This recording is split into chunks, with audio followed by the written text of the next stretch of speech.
Okay, so today we are going to talk about the 992.2 Porsche 911 GT3. Yet another facelift. The time flies, and every few years, Porsche is ready to give a mild facelift to their 911, whatever the trim is. And this time is the GT3 car that's coming out on October 18th. So, Chris, tell us a little bit about maybe what transpired from the official teaser. Yeah, so I looked at it within half an hour of it showing up on Porsche Newsroom, and we've already been seeing spy shots of the 992.2 GT3 and the GT3 touring as well around the Nürburgring for a while now. And it's this pretty much aligns with everything that we saw in the spy shots. It's mostly going to be about more, an improved aero package.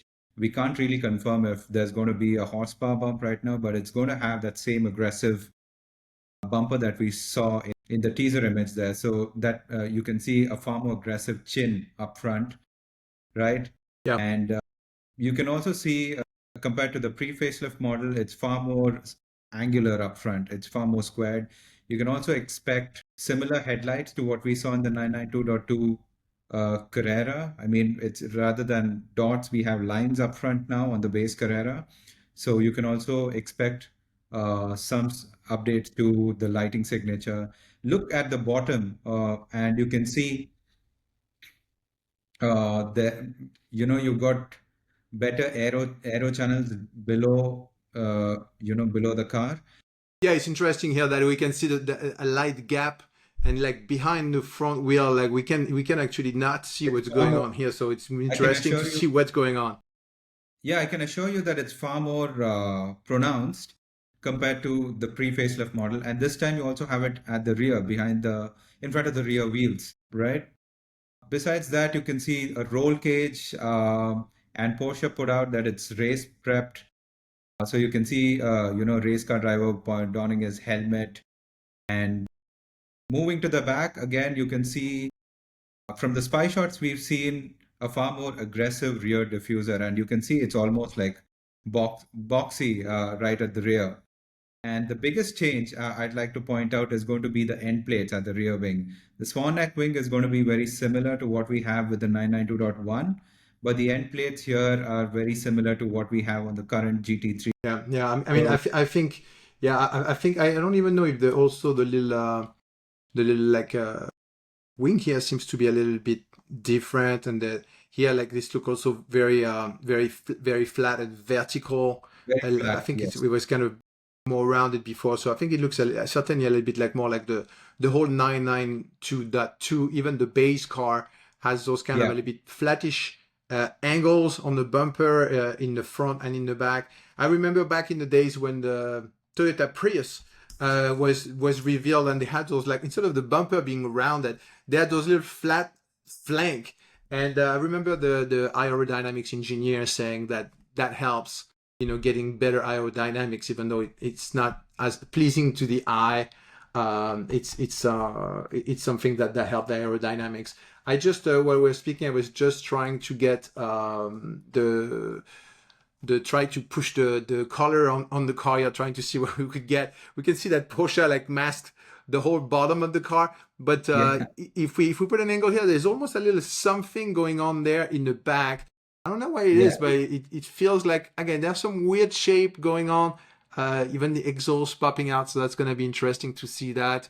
We have some And definitely in the front. we have some spy shots in the article itself of the rear end, so you can actually tally that with. I think we had one where, here we go, we're side by side also in the front here a little bit to compare exactly how all those things are going. I mean, doesn't look like it's going to be anything really major, but yeah, I mean, they're definitely masking what's going on here in the front. We can see the bumper being a little bit like, we can see the turn signal that have been coming here that are slightly different. So the whole design with the turn signal being Yeah, recessed, I think it's is probably gonna change. it could probably be integrated into the headlights as well as it is with many Porsche models. That could also be the Yeah. case. I So mean, yeah, I mean, yeah, the whole point is to actually improve aerodynamic efficiency. I mean, that's yeah, there we go. We can see the rear end. So it's far more boxier. We can see, central tailpipes and a slightly different diffuser design compared to before. Yeah, they're definitely masking the whole back, including actually it's interesting they are matching the name here. So God knows if they come with a new badge or a new design. Personally, honestly, I wish they would just have two light bars going from one side to the other. Make it simple. Yeah. It would be nicer. I mean the swung neck wing seems to be staying relatively similar. I feel like the little lip there in the back is I think different if I'm not mistaken. But well, overall, I think it should be a mild update. Again, improving everything around Yeah. interior, exterior, and the interior. They're certainly going to do the same upgrade that we're expecting the car. Like they're going to be like the push start button and all that kind of stuff. Yeah, I think the touring model will definitely be ideal in terms of adding more options. I think the options list is only going to get more vast for the GT3 range. Allocations are going to be more difficult than ever to get. Yeah, I think the dot two version is always the Yeah, kind of the nicer version because they are like correcting all the little problem that they had, feedback for, like from the dealership, anything that they can literally see what the customer have said or literally broken. They can literally just look at their parts list at the dealership and see what people are breaking. If there are some yeah, stuff that are just coming for back or issue with the car, they can just adapt it and make some changes. I think the car itself was already very, very capable, so it's going to be mostly a improvement. I think on the reliability, capability. I don't know if they can make it even much faster. I mean, they have the RS also, which will be coming out. Hopefully, they have not changed anything too drastic in it. I think it's unlikely that they have changed any kind of engine or transmission around the car. I know that a lot of YouTubers were mentioning that the gear ratio on the GT3 was not great because it was winding the engine too much, and it would go to too much of a higher speed before they had to change gears. And so maybe for the track, again, that's what it's meant for. So I think everybody's happy with that. Maybe for the touring would be nice if they were making an update potentially on the transmission. But yeah, overall on the spy shot, we can't really see anything that's too different. I know that they're already trying to get Nürburgring Laptime yeah, record in the box. I saw some video where people are saying, "Oh, they are on the ring trying to beat lap time, like they're renting the track, trying to go really tense." So I guess the car they are expecting the car to be faster. Yeah, yeah, in terms of allocation, I think it's going to be always the same problem. Like the car get more and more expensive. I would also not be surprised that actually even the sticker price would be more yeah. expensive because considering the demand is so high, I don't see why they would just let the dealership pocket all the money for those cars. So I would not be surprised that the car actually gets a lot more expensive.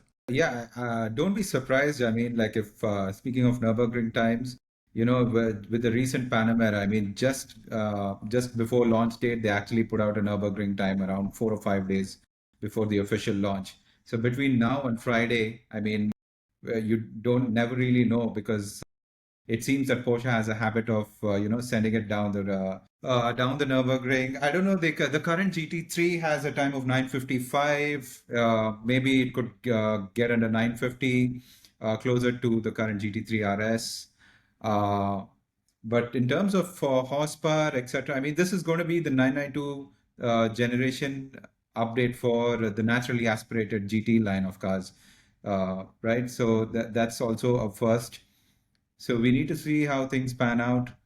But it's going to be a minor update, it seems. We still need to wait and see which two models Porsche reveals, because they just said there are two models. They didn't specify if it was going to be the GT3 and GT3 Touring, or if it could be a surprise. It could be a GT3 RS. You never really know. Yeah, it could be. It could be maybe. Yeah, they could do like a lightweight again, trying to do like maybe something in between. They always split hair so much. Why not some kind of lightweight potentially car, or maybe they could have like a waist sack package or something like this for Yeah, the base GT3.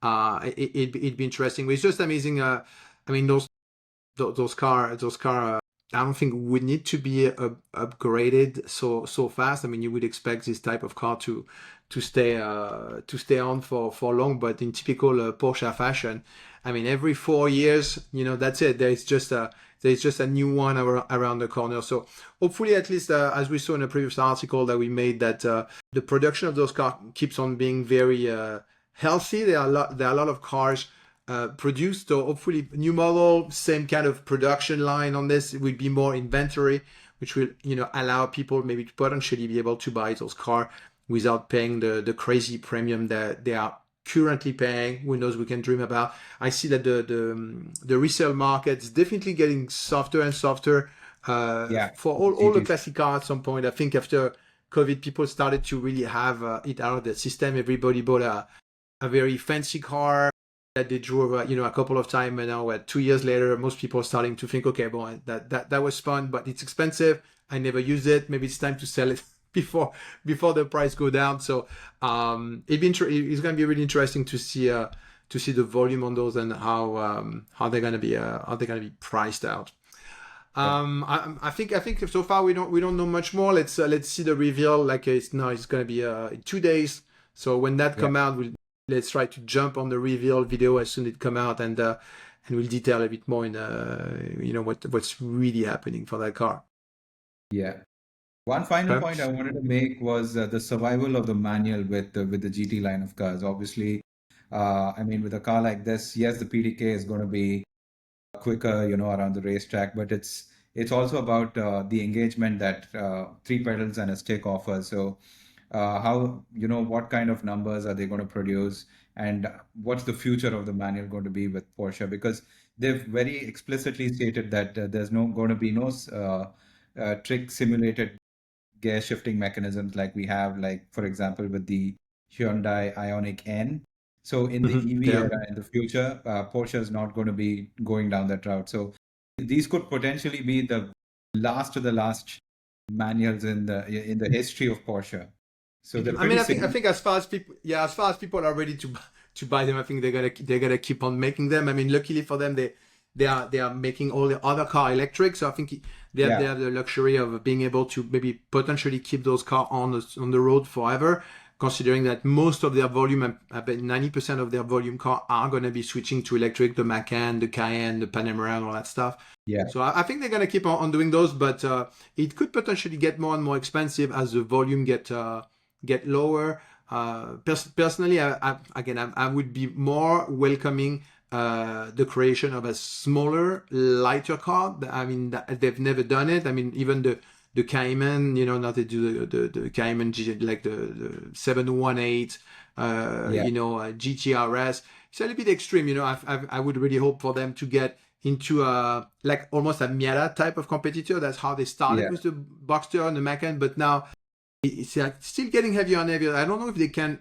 ever do that because of the safety regulation. The car, unfortunately, are always heavier and heavier. So I think the used market of the old lighter GT3, I think will still stay healthy for quite a while, because that I think they're not going to be able to do. But hopefully the manual will remain, and hopefully they can have it made in such way that it's even more enjoyable to drive. So we'll see. I'm sure that in a few days all the YouTubers will be releasing their test drive of this thing. So let's see how it goes. Right. Okay, well, that's it for today, and let's catch up when this thing is actually released. Absolutely.